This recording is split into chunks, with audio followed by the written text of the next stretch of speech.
Average அப்ப உண்மையிலே நீங்க எதிர்பார்க்கிற சம்பளம் என்னன்னு சொல்லிவிடுங்க. ஏன்னா அசால்ட்டா 1 லட்சம்ங்கறாங்க. பேமெண்ட் 80 கொடுங்க சார். நீ என்ன புடிங்கிட்ட? Expected salary 80,000. 80. வீட்ல ரொம்ப கஷ்டமா இருக்கு. 70,000. 70. 60,000 minimum. 5 வருஷமா வேலை செய்றேன்.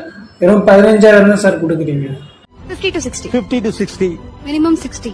இந்த சம்பளம் பார்த்து ஏத்தி கொடுங்க சார். 60,000 மினிமம். 70. 70. ஏண்டா இந்த சம்பளம் கொடுக்கறதே உனக்கு ஜாஸ்தி இல்ல வேற உனக்கு சம்பளம் வேற ஏத்தி வேற கொடுக்கணுமா நீ செய்யற வேலைக்கு?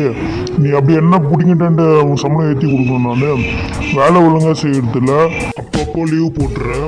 உனக்கு கொடுக்குற சம்பளத்துக்கு நான் இந்திக்காரங்க 4 பேரை வேலைக்கு வச்சுக்குவேன். 50,000 என் ஸ்டாண்டர்ட் ஆஃப் லிவிங்கை நான் மெயின்டைன் பண்ண முடியும். சார் இன்க்ரிமெண்ட் பத்தி பேசுங்க சார். அதான் கோயிலுக்கெல்லாம் போயிட்டு வந்திருக்கேன். 50 to 1 lakh. ஓகே. So 50,000. 50.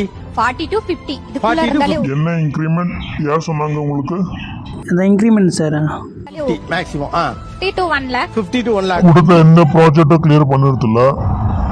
இப்போ ஒரு 50 to 60. 50 to 60. 30 to 40. 80 to 1 lakh. 80 to 1 lakh. Sir இல்ல சார் நீங்க கொடுத்த ப்ராஜெக்ட் எல்லாம் கம்ப்ளீட் பண்ணிட்டேன் சார்.